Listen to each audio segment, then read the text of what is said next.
الرسل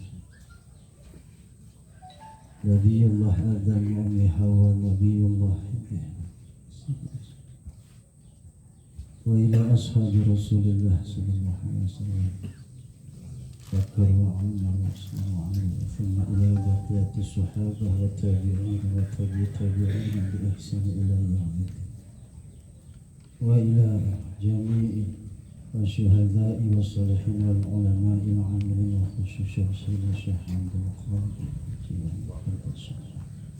وسيدنا الشيخ عبد الحسن السجلي وسيدنا عبد الله شفاري وسيدنا عبد الله علوي السفندي وسيدنا التجاني والزالي وسيدنا المشافعي وصلهم وفرهم وعادي وإلى أرواح آبائنا وأمهاتنا وأجدادنا وجداتنا وأهلنا وقرابتنا لجميع المؤمنين إلى دن آدم إلى يوم القيامة خصوصا أبينا وأمنا ونخصوصا أغنياء ودناتور panitia pembangunan semua saya alhamdulillah الفاتحة بسم الله الرحمن الرحيم الحمد لله رب العالمين الرحمن الرحيم مالك يوم الدين إياك نعبد وإياك نستعين اهدنا الصراط المستقيم صراط الذين أنعمت عليهم غير المغضوب عليهم ولا الضالين آمين. السلام عليكم ورحمة الله وبركاته.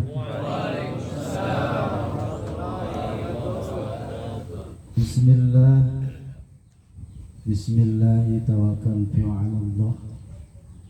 Bismillahilladzi la yadhurru ma'a ismihi syai'un fil ardi wa la fis samaa'i wa huwas samii'ul 'aliim. Alhamdulillah wassalatu wassalamu ala habibil 'aliyyil 'azim al-hadi ila siratikal mustaqim. Alhamdulillah alladzi ja'ala hadza jam'an al-mubarakah amin al-mubarakah asyhadu an la ilaha illallah wahdahu la syarika lah wa asyhadu anna sayyidana Muhammadan abduhu wa rasuluhu la nabiyya ba'dah. Allahumma shalli wa sallim wa barik ala sayyidina Muhammadin wa ala alihi wa ashabihi ajma'in, amma ba'd. Yang saya muliakan, yang saya ta'zimi, yang saya tunggu juga ilmunya, wahnya, romo-romo yai, ajengan, para kiai, para tuan-tuan guru, para ustadz, wabil khusus guru kita Kiai Harun, Kiai Bambang, siapa lagi ya? Nggak hafal ya, kalau sebutin sampai siang ya. Kita doakan beliau-beliau juga diberikan kesehatan oleh Allah, diberikan kekuatan oleh Allah, diberikan juga keberkahan, dijadikan anak-anak keturunannya nanti akan melanjutkan perjuangan-perjuangan beliau.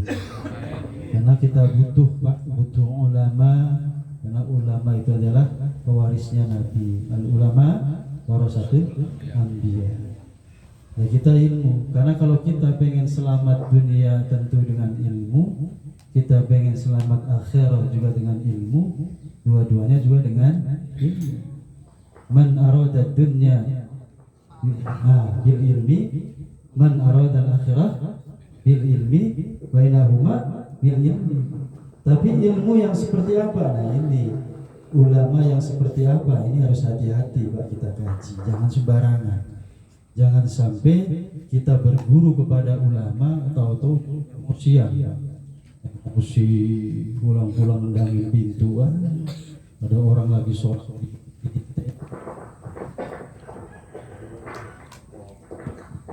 Ya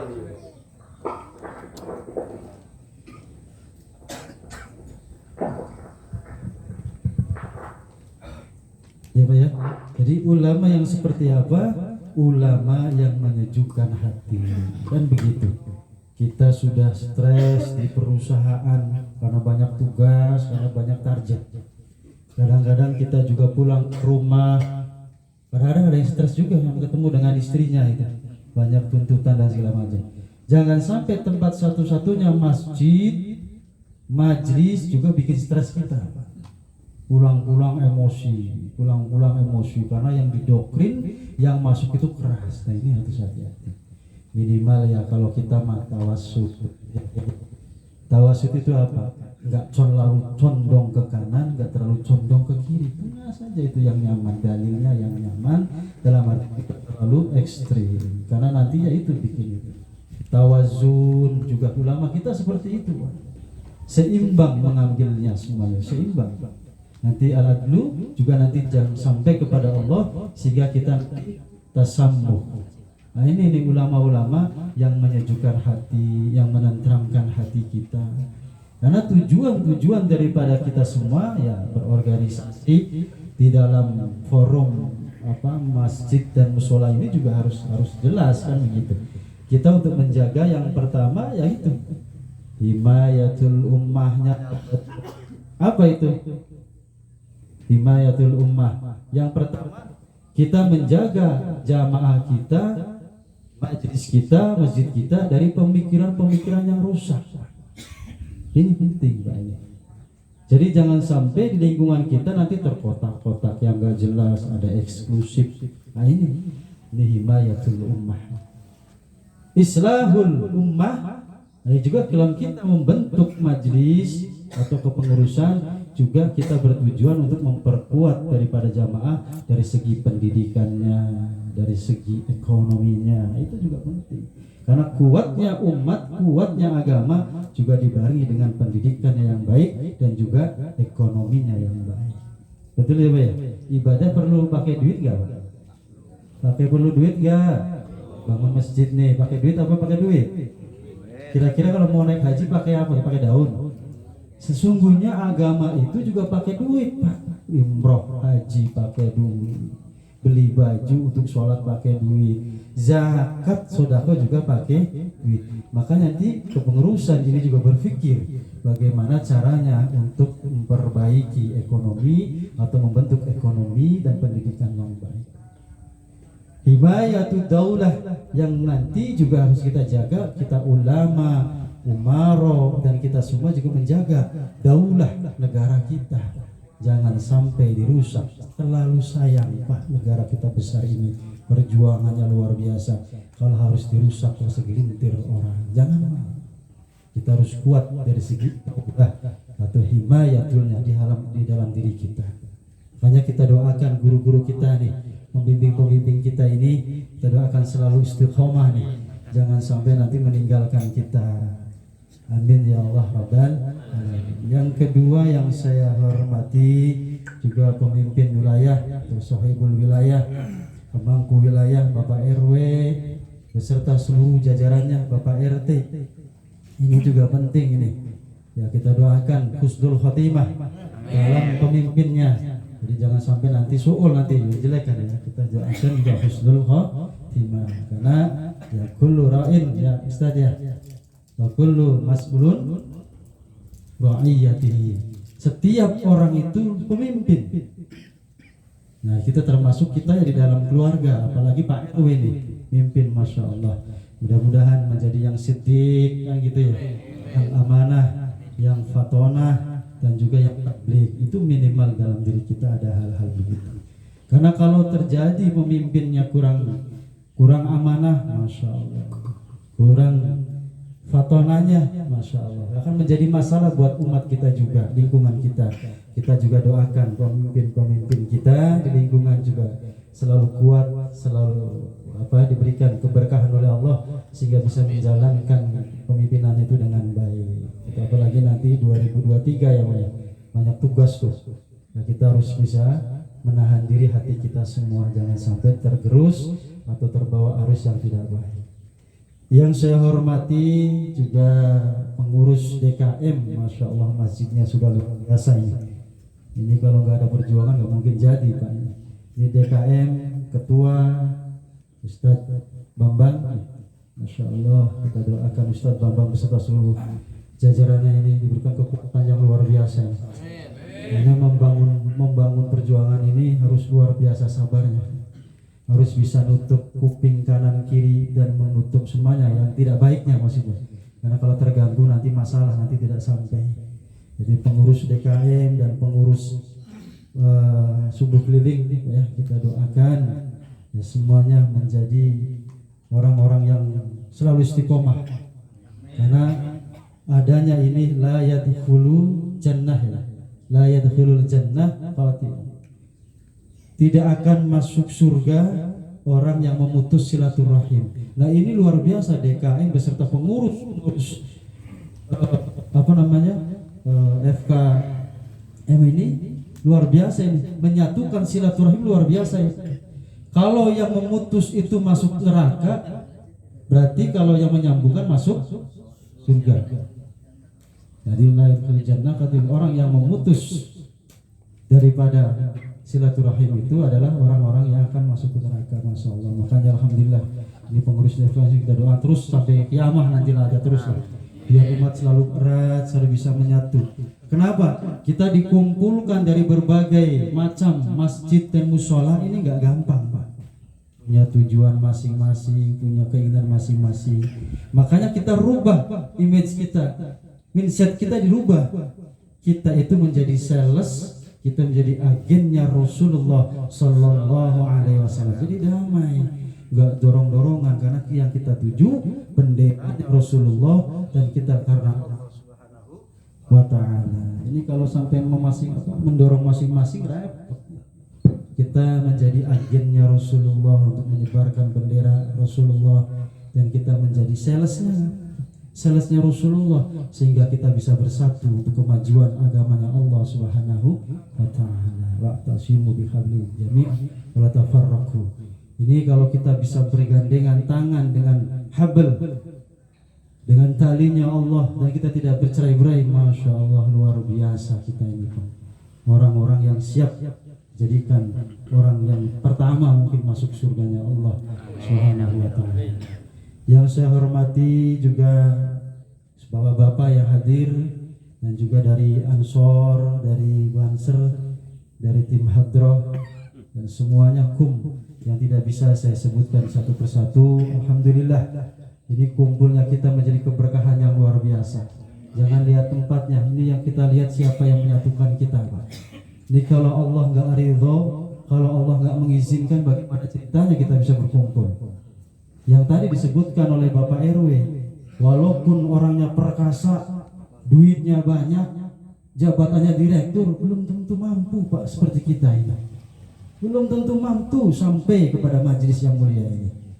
Karena hanya ridhonya Allah, kekuatannya Allah yang bisa menggetarkan kita semua, bisa bersama-sama berkumpul seperti ini. Kalau mereka tahu manfaat majelis, Masya Allah, mungkin berebut ya. Karena akhir zaman ibadah yang paling enak itu yang bermajlis. Kalau kita sholat, syaratnya banyak ya. Syaratnya banyak, belum tentu kita juga diterima mungkin. Mungkin takbirnya bisa belum benar, Fatihahnya belum benar, bisa jadi. Lagi, coba kalau kita lihat sholat, apalagi kalau kita merujuk ulama-ulama kita yang besar, sholat dibagi 3, kata beliau. Apa itu? Sholatnya ahli syariat, sholatnya ahli thariqah, sholatnya ahli ma'rifat. Kita sampai di mana? Takbirnya saja Allahu Akbar. Itu kalau syariat sempurna, rukun masuk. Tapi kalau kita masuk ke ranah tasawuf, maka kita bisa kan begitu. Karena rukunnya sholat juga ada berapa Kiai? Itu yang rukun syariat ya Kiai. Kan ada yang namanya rukun syariat yang 17, ada yang bilang 14 Kiai. Ada juga rukun qalbi. Ini kita harus paham. Ada lagi yang namanya rukun fi'li. Mana nih gerakan-gerakannya ini? Mana nih yang masuk rukun? Mana nih qalbi? Di saat kita mengatakan kita mengucapkan Allahu Akbar di pertama kali kita sholat, itu qalbinya di mana? Jangan-jangan ngawang-ngawang ya. Mikirin utang, mikirin apa, gelisah, waduh sholatnya gimana itu gitu. Nah ini nanti insya Allah nanti kiai kita akan menjelaskan dari bab itu nanti. Yang pertama itu sholat secara syariat itu insya Allah mencegah perbuatan keji dan mungkar. Pasti masa orang sholat mau maling, orang sholat mau merampok kan ada rasa malu, ada rasa yang nggak bisa dia lakukan. Itu cegah pertama, itu bisa. Tapi ada sholat torekah di mana nanti dia di telinganya, matanya, mulutnya, hatinya sudah mulai ngerem karena saya sudah mulai merasakan hal-hal kebaikan dalam dirinya. Sholat ma'rifat itu sudah diawasi langsung oleh Allah Subhanahu wa ta'ala. Berat itu syaratnya. Diawali, kalau kita sholat itu diawali dari kita berhubungan dengan suami istri, junubnya benar enggak?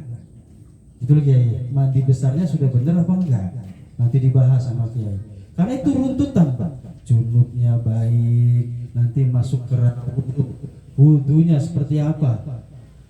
Wudu zohirnya seperti apa? Wudu batinnya seperti apa? Masuk nanti ke sholatnya.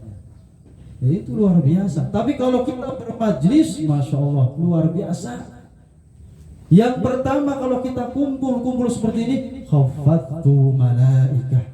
Ini jangan salah Pak, ini malaikat turun Pak. Jangan salah Pak.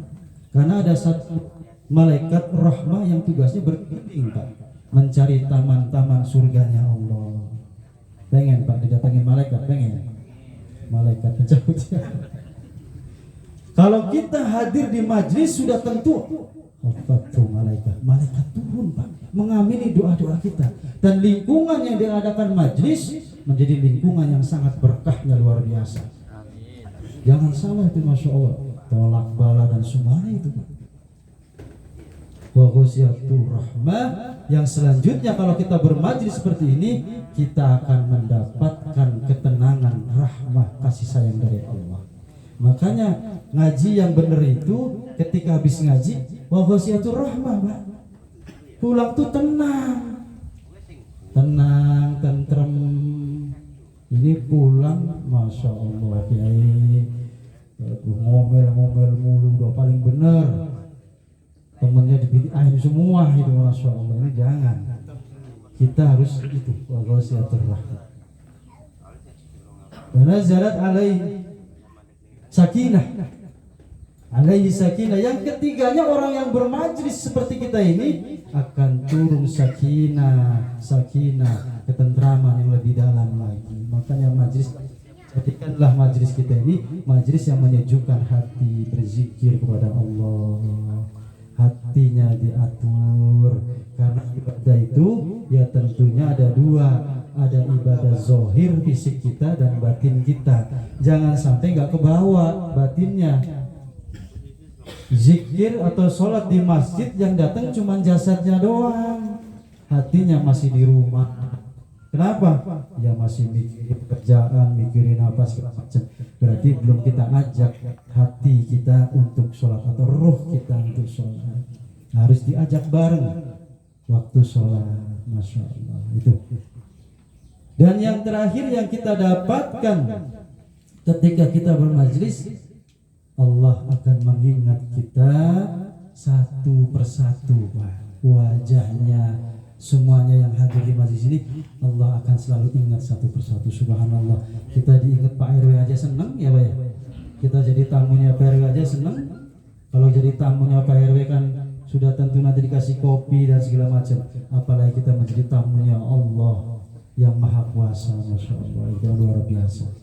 Jadi luar biasa lah, mudah-mudahan kita semua di sini mendapatkan keberkahan dari Allah Subhanahu wa Ta'ala. Pertama, marilah kita semua manjatkan puji syukur kita kehadirat Allah Subhanahu wa Ta'ala yang pada pagi hari ini setelah subuh kita berkumpul bersama. Mudah-mudahan kita berangkat dari rumah masing-masing dengan niat lillah karena Allah, sehingga apa yang kita amalkan, yang kita lakukan pada hari ini pada jam ini, pada hari ini. Mudah-mudahan ini menjadi amal yang terbaik di kita yang bisa menyelamatkan kita nanti di yaumil akhir.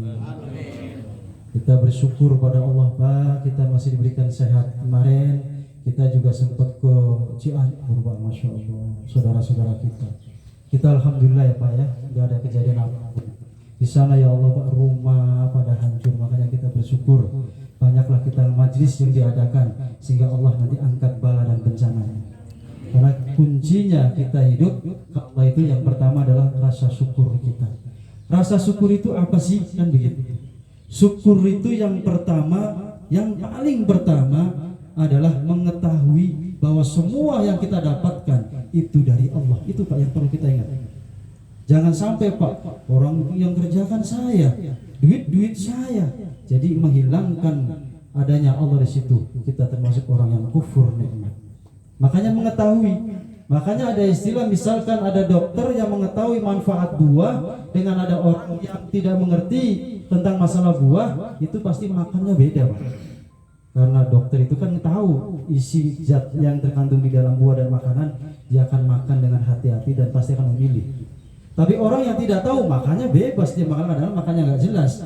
Kalau kita mengetahui bahwa Allah yang semua yang mengasihi kita semua, insya Allah hidup kita lebih akan mulia dan sehat. Ditambah. Yang kedua, syukur itu tentunya harus setelah kita mengetahui, memahami. Beda mengetahui dan memahami. Memahami bahwa semua yang melekat di dalam diri kita semuanya haknya dari Allah. Kesehatan, kadang-kadang kita syukurnya cuma kalau naik jabatan, dapat rumah baru, dapat mobil baru, jabatan baru. Padahal kita harus paham Pak, yang melekat ini luar biasa Pak. Badan kita ini malu kalau kita nggak ibadah. Coba Pak, kalau Allah tutup mata satu kita disakitkan, apa nggak habis harta kita? Coba kalau perut kita disakitkan, coba kalau telinga kita disakitkan, nggak usah banyak, satu saja seperti itu, habis segala-galanya Pak. Tapi kita nggak pernah paham bahwa semua yang melekat itu sungguh nikmat yang sangat luar biasa, nikmat yang besar. Dan yang terakhir, syukur itu harus diwujudkan. Apa yang kita dapatkan harus kita gunakan untuk kebaikan dan di jalan Allah. Semuanya yang tiga itu menjadi satu, bahwa kita hidup harus melihat Allah di dunia. Jadi orang yang syukur itu bisa melihat Allah di dunia. Maksudnya bagaimana syukur itu bisa melihat? Kita akan bisa melihat bahwa segala-galanya ada Allah yang menghendaki itu semua. Kerjaan kita ternyata ada Allah yang menghendaki kita kerja di situ. Mobil kita beli, ada Allah, kita mengetahui dan melihat bahwa Allah yang menghendaki itu semua. Insya Allah kalau kita bisa jalankan itu semua, kita akan ditambahkan nikmat-nikmat selanjutnya. Masya Allah. Itu ya, mudah-mudahan kita menjadi ahli syukur, ahli ibadah. Jangan sampai kita menjadi orang yang sombong. Masya Allah. Sholawat juga teriring salam. Marilah kita semua selalu sanjungkan kepada baginda kita Nabi Agung, Nabi besar Muhammad Sallallahu Alaihi Wasallam, juga keluarganya, para sahabat, para tabiin, wa tabiat, juga kita semua yang selalu mengharapkan syafaat Rasulullah Sallallahu Alaihi Wasallam. Pak, cinta sama Nabi? Cinta gak sama Nabi Pak? Cinta gak sama Nabi Pak? Apa wujudnya? Apa tandanya kita cinta sama Rasul? Apa itu Pak? Tanda-tanda kita cinta Rasul, yang pertama memperbanyak menyebut nama beliau, bersolawat. Yang kedua tentunya mengamalkan apa yang diajarkan beliau. Yang ketiga adalah tidak dusta atau tidak durhaka kepada kedua orang tua. Jadi kalau kita jangan sampai nanti kita la yara wajhi, ya Kiai, salasun, Rasulullah tidak akan melihat orang yang tiga ini. Siapa? Yang pertama adalah nafsil akil walidayhi. Siapa orang yang mau tidak dilihat oleh Rasulullah sampai kiamat nanti? Yang pertama adalah orang yang durhaka kepada kedua orang tuanya. Masya Allah. Makanya mau jadi kiai kek, mau jadi profesor kek, mau ibadahnya bertahun-tahun, kalau durhaka kepada orang tua, Rasulullah la yara wajhi, gak bakalan dilihat oleh Rasulullah. Makanya kalau kita masih ada orang tua, perbaiki. Ibu masih sudah meninggal, perbanyak doanya. Nah, ini. Yang kedua, yang tidak dilihat oleh Rasulullah adalah orang yang tidak menjalankan sunnahnya Rasulullah. Ini kalau bicara sunnah, bicara maulid, Pak, sunnah itu gampang gitu. Kadang-kadang kita nggak sadar nih Pak, ini ada satu kajian yang luar biasa kita harus pahami. Sunnah Rasulullah itu banyak. Di antaranya mungkin sudah kita sebutin, termasuk juga berpakaian, bersorban, berimamah, pakai siwak dan segala macam. Menurut saya itu sunnah yang sangat, mohon maaf ya Kiai ya, bisa siapapun bisa Pak. Karena untuk memakai jubah, untuk memakai pakaian gamis, orang tinggal beli. Betul Kiai? Orang mau pakai sorban tinggal beli, pakai imamah tinggal pakai. Tapi ada satu rahasia Rasulullah adalah yang harus kita ikuti Pak sebenarnya. Suri tauladannya itu sebenarnya yang ini Pak. Apa itu? Rasulullah dilahirkan yatim. Yatim betul Kiai? Berapa bulan kemudian ibunya meninggal, yatim piatu. Rasulullah tidak pernah sekolah, betul? Rasulullah menggembala kambing, betul kan Pak? Itu nyata kan? Yang jadi pertanyaan, yang nanti kita akan bahas Pak. Yang akan kita bahas ini Pak. Rasulullah yatim piatu, Rasulullah tidak pernah sekolah, Rasulullah mohon maaf menggembala dan segala macam. Tapi kenapa Rasulullah bisa memimpin dunia? Rasulullah memimpin dunia, bahkan Nabi dipimpin, bahkan akhirat nanti Nabi yang akan memimpin. Apa rahasianya? Ini suri tauladan yang perlu kita bahas Pak. Apa sih rahasianya bisa Rasulullah seperti itu? Apa amalannya? Kadang-kadang orang bahasanya cuma pakai siwak, pakai ini, itu mah semua orang bisa. Rasulullah makannya pakai 3 jari, ya. Orang bisa. Tapi tahukah kita apa yang menjadikan Rasulullah menjadi pemimpin dunia, bisa memimpin bangsa manusia bahkan jin sampai nanti yang akhir? Apa rahasianya? Ingin bahasnya nanti aja kali ya. Nanti dimulai lagi lah. Ada rahasia Pak, ada 3 hal besar. Dan ini dikaji orang Israel, dikaji orang Eropa, dan dijadikan sebagai panutan-panutan untuk memimpin dunia. Orang Islamnya kadang-kadang nggak tahu ya. Ini kesedihan kita. Yang dibahas sunnah-sunnah yang seperti itu baik dan kita juga pengamal. Tapi ada sesuatu yang harus kita gali, di mana kita harus menjadi pemimpin dunia. Nanti itu dijelasin sama Kiai nanti ya. Kita selesaikan dulu nih kita. Nanti di lain waktu lah. Jadi sebenarnya sederhana sekali sebenarnya. Nanti bisa kita gali. Yang ketiga itu yang tidak akan dilihat oleh Rasulullah adalah orang yang ketika disebut nama Nabi kita, tapi orang tersebut tidak membalasnya. Nah, ini Allahumma sholli ala sayyidina Muhammad. Kalau tidak menyebutkan, Masya Allah. Ini ada sirnya. Ada sirnya apa? Ketika kita sampai ajarannya Rasul, kita juga harus menyambungkan kepada orang lain. Selain kita menyebutkan sallallahu alaihi, juga kita juga harus menyampaikan ajarannya Rasulullah sallallahu alaihi wasallam. Hadirin yang dimuliakan Allah. Saya sampai jam berapa Pak? 10. Saya biasa ngobrol Pak. Kalau yang NU sudah tahu lah. Saya kalau di kantor kopinya habis 5, rokoknya udah banyak gitu. Masalah hadirin yang dimuliakan Allah, ini sudah akhir tahun. Ini Desember, kita harus mawas diri, kita harus introspeksi diri. Ada di Al-Quran wal Asr. Ini demi masa, waktu. Kita dikasih Allah itu sama Pak, waktunya sama, detiknya sama. Tapi nanti akan dipertanggungjawabkan, dibuat apa itu waktu yang dikasih yang sama. Hati-hati. Makanya ada istilah itu waktu itu pedang. Kalau orang-orang Eropa katanya money gitu ya. Apa itu? Duit. Karena emang waktu Pak. Waktunya sama kita dikasih oleh Allah. Kalau kita tidak bisa memanfaatkannya, kita akan menjadi orang yang merugi. Innal insana lafi khusr. Sesungguhnya kalau sudah ada inna, ini kalau nahwu sharahnya ya. Itu taukid ya Kiai. Itu berarti penekanannya luar biasa itu. Innal insana lafi khusr. Sesungguhnya kita manusia, insan adalah orang yang merugi. Siapa sih orang yang merugi? Siapa ya kita? Kecuali illalladzina amanu, orang-orang yang beriman. Jadi bukan orang yang apa, ternyata orang yang tidak merugi adalah orang-orang yang memiliki keimanan. Kalau di Nasrul Ibad, iman itu berarti ada 4 hal yang harus kita kaji ya Kiai ya. Kalau kita merasa orang yang beriman kepada Allah, kita lihat nih ciri-cirinya nih. Bener nggak kita termasuk orang yang beriman? Yang pertama apa? Yang beriman itu takwa. Di Nasrul Ibad kita ada istilah takwa, menjalankan perintah Allah dan menjauhi larangan Allah. Nanti kalau di tasawuf itu naik lagi wara. Takwa itu yang haram nggak mau. Tapi nanti kalau kita sudah naik ke tingkat wara, apa gitu? Yang subhat nggak mau. Berat Pak itu. Kita masih tingkat takwa aja, repotnya luar biasa. Baru yang haram-haram kita nggak mau. Bunuh nggak mau, nyuri nggak mau, ya nggak mau. Tapi kalau subhat Pak ini Masya Allah, yang samar-samar ini yang berat Pak nih. Kadang kerja dikondisikan, dari bagian gudang dikasih 5.000, bingung kita ini. Terima nggak ya subhat ya? Yang lumayan ini buat ini.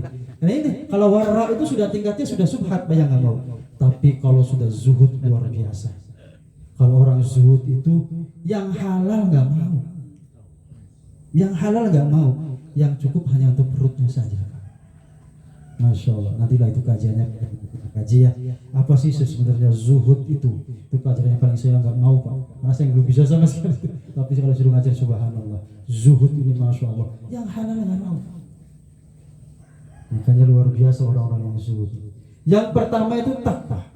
Karena ibadah kita juga dibagi 3 di dalam Ihya Ulumuddin. Dibagi 3 ibadah kita. Apa itu? Jasadiyah, wa qalbiyah, wa maliyah. Ini maliyah hubungannya dengan masjid nanti Pak. Jadi ibadah kita itu pertama jasad. Ya kita harus jasad Pak. Masa sih kita mau sholat nggak setrukan, nggak bisa ke masjid ya. Makanya ada ibadah jasad. Nah, ini ibadah jasad ini harus kita kondisikan nanti Pak. Hukumnya, fikihnya seperti apa? Bagaimana mengurus jasad kita ini? Kencingnya yang benar seperti apa? Ceboknya seperti apa? Bagaimana kita mengkondisikan kuku, rambut, gigi dan semuanya? Ibadah ini harus kita perhitungkan Pak. Karena kalau itu bermasalah juga nanti akan imbasnya kepada ibadah qalbiyah, ibadah hati. Sama dengan sholat tadi Pak. Bisa kita takbir Allah Akbar. Kalau di Kifayatul Ahyar itu kan niat itu 3 ya Kiai. Yang menurut pendapat Imam Nawawi, ada pendapat imam yang 2 lagi itu. Kalau Imam Nawawi kan niat sholat kita saja dari awalan takbir sampai akhir. Karena perdebatan itu. Jadi hukumnya niat itu. Kalau Imam Syafi'i, Imam Nawawi, Imam Syafi'i itu ya, itu mengatakan bahwa sholat itu syarat, niat itu menjadi syarat, bukan rukun lagi Pak. Karena kalau bedanya syarat dengan rukun itu kan, kalau syarat itu harus terus-terusan, kalau rukun itu berhenti, betul nggak Pak? Nih syaratnya kita sholat itu harus Islam, berarti kan harus terus Islam kan Pak ya? Kalau syaratnya kita itu harus balik, ya balik terus. Jadi yang namanya syarat itu harus terus-terusan. Nah niat itu harus dari awal sampai akhir. Begitu kita Allahu Akbar, hati kita itu zukron, bukan zikir. Kalau zikir itu lisan, zukron itu hati. Jadi waktu kita sholat tuh hati ini harus ngadirin bahwa kita tuh lagi sholat zuhur Pak. Jangan hilang kita itu. Allahu Akbar, hati itu mikirin kemana. Masya Allah. Itu membatalkan niat. Itu satu dari takbir. Di saat kita takbiratul ihram, al-fikri, pikiran kita di mana? Al-qalbi, qalbi kita di mana? Qalbinya itu rukun qalbi Pak. Apa yang dilakukan pikiran, apa yang dilakukan qalbi di saat kita takbir. Itu baru takbir. Nanti semuanya. Nah itu. Jadi hal-hal seperti itu ya kita harus mulai kaji karena biar kita kesempurnaan. Karena bukannya ini ya nanti insya Allah dijelaskan oleh guru-guru kita lah. Kalau saya kan nggak bisa ya kiai nanti di sini yang sudah mapan Dan insya Allah nanti akan menjelaskan hal-hal seperti itu. Jadi ada rukun qalbi. Dan rukun qalbi ini dijelaskan di dalam hikam. Itu harus ikhlas. Dan ikhlas dibagi 3 lagi di hikam. Masya Allah. Ya. Al-ikhlasu abud, al-ikhlasu muhibbin, al-ikhlasu arifin. Masya Allah. Apa itu ikhlas abud? Ikhlas abud itu yang masih ada permintaan. Saya sholat ke masjid karena ada mertua, itu nggak masuk. Berarti dapat mertuanya aja itu. Yang dimaksud dengan al-ikhlasul abud adalah permintaannya ke Allah. Apa? Surga biasanya. Saya berangkat ke masjid karena saya pengen dapat surga, karena saya pengen dijauhkan dari neraka. Itu masuk. Itu baru tingkat kita lah, Pak. Saya lah itu. Ya Pak ya. Ada yang mau sholat nggak mau masuk surga ada. Kalau saya masih pikirannya begitu Pak. Kalau ada yang lebih tinggi saya mau belajar. Yang tingkat yang kedua yaitu al-ikhlasu muhibbin, yaitu orang yang sudah tidak butuh permintaan, yang ada ridhonya Allah. Ini dicontohkan oleh Rabi Ahmad Al-Adawiyah yang tidak mau surga, yang tidak mau neraka, maunya Allah karena cinta. Cinta kan begitu, Pak. Yang kamu aja yang saya mau. Kalau kita dulu sama mantan pacar ya, kamu aja yang saya mau, udah indah semuanya. Jadi yang muhibbin itu hanya Allah dan keridhoannya yang diminta, yang lain enggak. Nah, kalau yang ikhlasul arifin ini dilakukan oleh para waliullah, para wali-wali kita, para mursyid-mursyid kita, dan juga para nabi dan rasul. Apa? Ikhlas yang hanya melaksanakan tugas dari Allah. Sudah tidak bicara permintaan, sudah enggak cinta lagi, sudah nungguin perintahnya Allah. Ngalor ngidul gitu ya. Karena begitu, itu Masya Allah. Kita baru sampai yang pertama aja masih ribet. Kadang-kadang berangkat masih ada sombong hati begitu kita baca Bismillahirrahmanirrahim. Sudah hati udah langsung bisik. Dibawa di belakang pasti bangga, senang dengan suara saya. Enak gitu. Hilang pahala kita, Pak. Kita sudah belum bisa bersih hati kita. Itu gitu aja udah hilang Pak sholat kita. Ini takwa. Ada jasadiyah, qalbiyah, wal mal. Nah ini maliyah, ini ibadah maliyah ini harus Pak kita lakukan. Betul Pak ya? Tadi harta yang kita miliki adalah harta yang jatuh untuk perjuangan di jalan Allah. Harta yang di bank triliunan, rumah kita, mobil kita. Ini ada yang punya mobil boro-boro bisa dipinjemin, dipegangin mulu sama tangga, pinjam aja kagak boleh. Nah itu buat apa? Karena harta kita yang kita simpen harus ada statusnya Pak. Di bank itu, yang di bank statusnya apa Pak? Belum jelas. Punya bank itu, nanti kalau kita meninggal buat anak cucu kita, nanti rebutan warisan.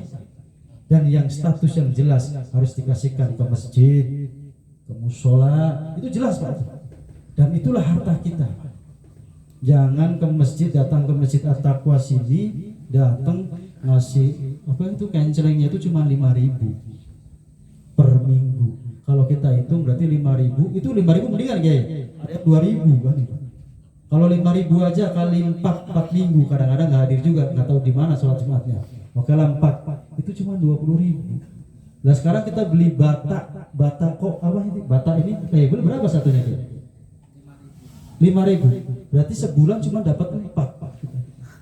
Betul Pak? 5.000 kali 4 berarti kan 20 kalau kita beliin hebel cuma dapat 4. Kalau setahun dapat berapa? Itu hitungannya nanti sama Pak di sana itu. Di akhirat itu tinggal kita ngitung aja berapa bata yang kita beli itu.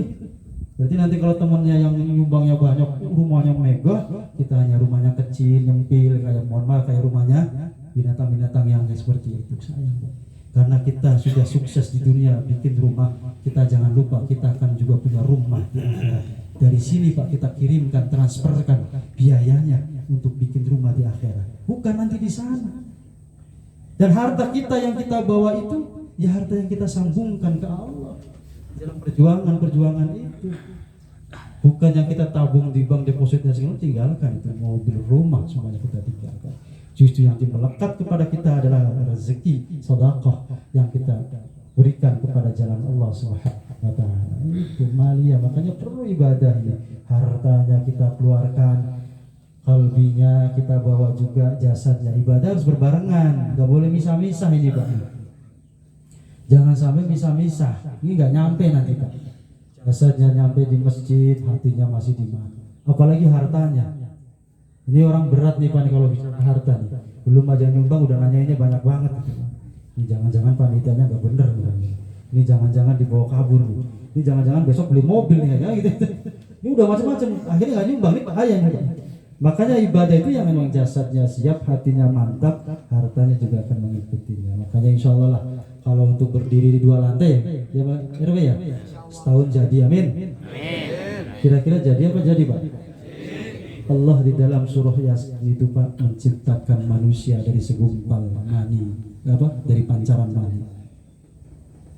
Apa di Yasin itu ada bahasa kalau saya pengamal Yasin Pak, kalau lagi sedih saya selalu baca Yasin. Ini dalamnya luar biasa. Di situ disebutkan Allah menciptakan manusia dari pancaran air yang hina. Kalau Allah menciptakan manusia dari seperti itu Pak, saya tanya, ada nggak yang bisa menciptakan manusia Pak seperti itu? Ada nggak manusia yang hebat di dunia ini? Ada nggak kira-kira Pak? Nggak ada yang bisa menciptakan manusia. Allah bisa. Kalau Allah yang serumit itu saja bisa bikin masjid 2 lantai 1 tahun, bisa nggak? Bisa nggak? Bisa Pak, gampang bagi Allah mah. Itu aja bisa. Allah bikin langit bisa, bikin bumi bisa. Masya Allah. Masa menjadikan masjid ini 2 lantai dengan megah? Gak bisa. Allah akan getarkan hati-hati kita. Jangan sayang Pak. Umur kita berapa sih? Mohon maaf ya. Ada yang 50 ada? Ada 50? Kalau Nabi 63 berapa tahun lagi? Dikit lagi, apalagi sudah 60, Masya Allah. Kalau ada yang 60, ini kalau bisa Kamis, Jumatan berangkatnya Kamis nih. Udah gak ada waktu lagi Pak kita itu Pak. 15 tahun belakangan nanti itu belum tentu bisa menutup dosa-dosa kita yang kita lakukan. Gak ada waktu Pak. Makanya enak tuh sedekah yang banyak. Ini mumpung dibuka ini Pak. Ini buka nih, ya Allah, jangan sampai kita nggak ada kesempatan untuk ditipin hartanya di sini. Orang kalau tahu Bapak berebut Pak sesungguhnya itu. Makanya orang Arab saking bingungnya larinya ke sini Pak duitnya itu. Bingung pasti udah bagus semua, mau kemana ini? Indonesia kan begitu. Makanya apalagi di sini swadaya ya. Swadaya itu harus luar biasa ya. Karena semuanya mendapatkan andil. Selama masjid ini ada, selama masjid ini digunakan untuk kebaikan, itu pahala tidak akan pernah terputus. Shadaqatun jariyah. 3 hal yang tidak terputus, yaitu shadaqatun jariyah. Ini Pak nih kesempatan, jangan sampai hilang nih kesempatannya ini. Mumpung dibuka sama panitia. Panitia mah hanya fasilitasi saja. Kita yang beruntung. Ini semen 1 sak, ini 20 sak, Masya Allah. Itulah harta kita. Itulah harta kita yang kita miliki Pak. Bukan harta yang kita simpan di bank, bukan. Harta yang kita titipkan di masjid, musola, di kebaikan yatim dan semuanya. Itulah harta kita. Tinggal kita hitung sampai kita duduk di sini, berapa kita pernah sedekah, berapa pernah kita nyantunin. Itu tinggal hitung aja Pak. Ada nggak 20 juta gitu kan? Ini 20 juta hitungannya pengennya masuk surga mulu Pak. Aneh Pak itu. Pengennya masuk surga, hitungannya padahal cuma 2.000 per minggu. Ke masjid nggak pernah, kemana nggak pernah. Masya Allah, paling ada itu 500.000. Pengennya masuknya surganya Allah. Masya Allah. Harta kita sesungguhnya adalah yang kita sedekahkan di jalan Allah Subhanahu wa Ta'ala. Illalladzina amanu. Yang pertama takwa, yang kedua itu adalah hayyu, yaitu malu kita kepada Allah. Allah sudah terlalu banyak memberikan kepada kita. Ini kalau kita singkat itu lama ya. Kita singkat aja ya Pak ya, kita persingkat. Yang ketiganya adalah syukur. Ini syukur ini luar biasa. Ini syukur yang kita adalah sabar. Harus kita ingat bahwa orang yang beriman itu takwa, memiliki rasa syukur, memiliki rasa sabar. Yang terakhir adalah memiliki rasa malu kepada Allah Subhanahu wa Ta'ala. Petantang, petenteng, udah paling hebat sendirilah. Padahal nggak ada rasa malunya, nggak ada sabarnya, nggak ada syukurnya, ngandilinya ibadah. Masya Allah. Padahal kita masuk surganya Allah, kita masuk surganya Allah bukan karena amal ibadah kita, tapi karena ridho dan rahman rahimnya Allah. Bisa saja orang yang awalnya tidak baik, di ujung akhirnya baik, bisa masuk surga karena ridhonya Allah. Ada seorang pelacur hanya ngasih sendalnya untuk nolong orang, masuk surga. Itu karena masuk surga itu bukan hitung-hitungan. Kalau hitungan amal kita nggak ada apa-apanya, Pak, Masya Allah. Sampai kita mati untuk ganti mata satu, nikmat Allah nggak bakalan cukup. Makanya yang kita cari adalah ridhonya Allah dan juga kasih sayangnya Allah. Illalladzina amanu, kita orang yang beriman. Yang selanjutnya adalah illalladzina amanu wa amilus sholihat. Kita saling menasihati. Ini penting. Ini jangan sampai kita dicap juga sebagai orang yang mendustakan agama ini. Ara'aital ladzi yukadzibu biddin. Apakah roh melihat ayat wahai kamu? Ya kan? Siapa yang mendustakan agama? Nih Pak, yang mendustakan agama bukan orang yang nggak pernah sholat, orang yang ini yang itu, enggak. Ara'aital ladzi yukadzibu biddin fadzalikal ladzi Siapa orang yang mendustakan agama?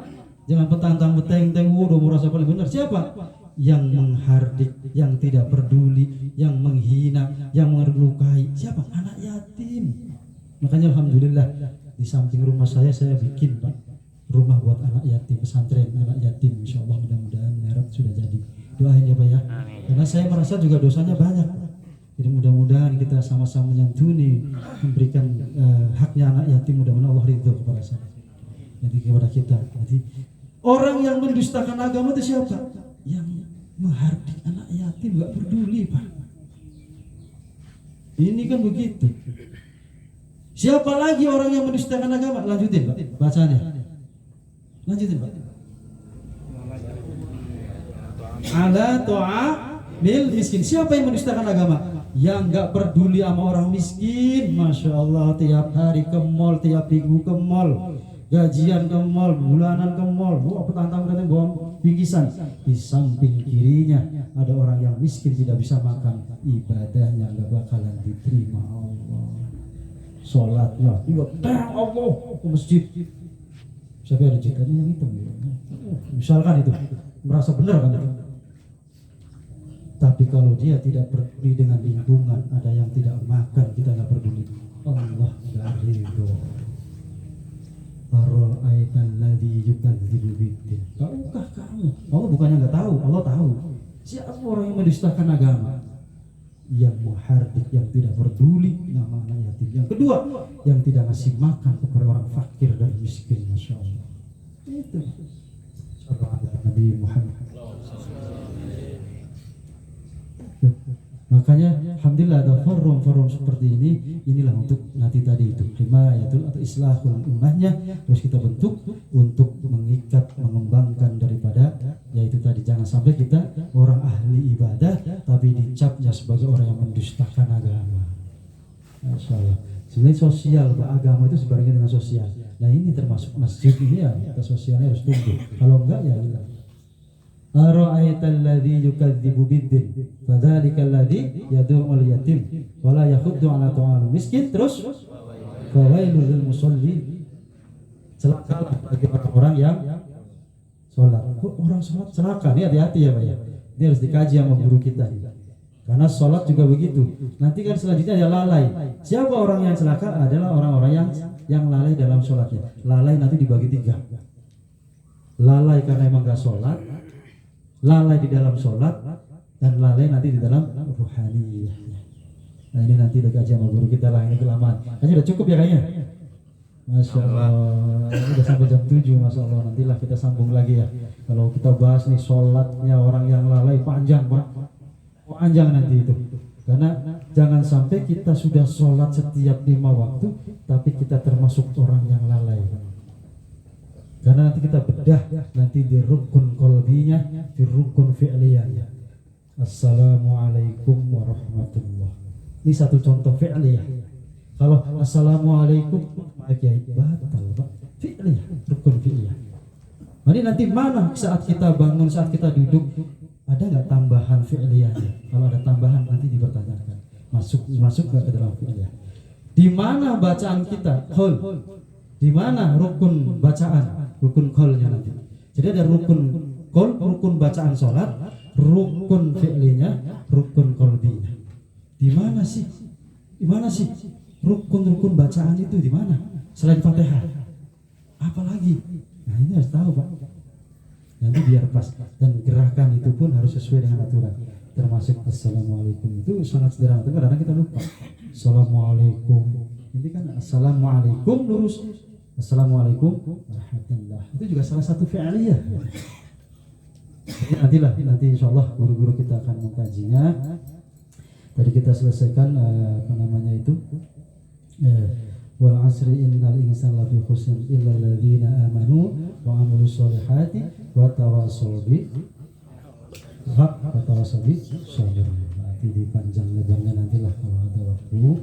Mudah-mudahan Allah memberkahi kita, mudah-mudahan Allah mengistiqomahkan kita, mudah-mudahan Allah menjadikan diri kita menjadi orang yang ahli syukur, ahli ibadah, istiqomah dalam kita menghadap Allah dan mencintai Rasulnya. Wabil khusus kita berdoa kepada Allah Ta'ala, masjid ini ya Allah berkahi, Allah mudahkan, kuatkan para panitia, para wilayahnya, pemimpin wilayahnya dan warganya untuk bersatu padu untuk membangun rumahnya Allah, dilancarkan, dimudahkan, disukseskan biar tidak ada halangan apapun. Ala hadiyya wa ala kulli muslih ila hadratin nabiyil mustafa Muhammadin sallallahu alaihi wasallam.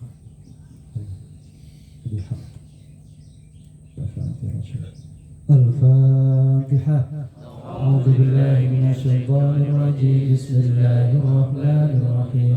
الحمد لله رب العالمين الرحمن الرحيم مالك يوم الدين إياك نعبد وإياك نستعين اهدنا الصراط المستقيم صراط الذين أنعمت عليهم غير المغضوب عليهم ولا الضالين.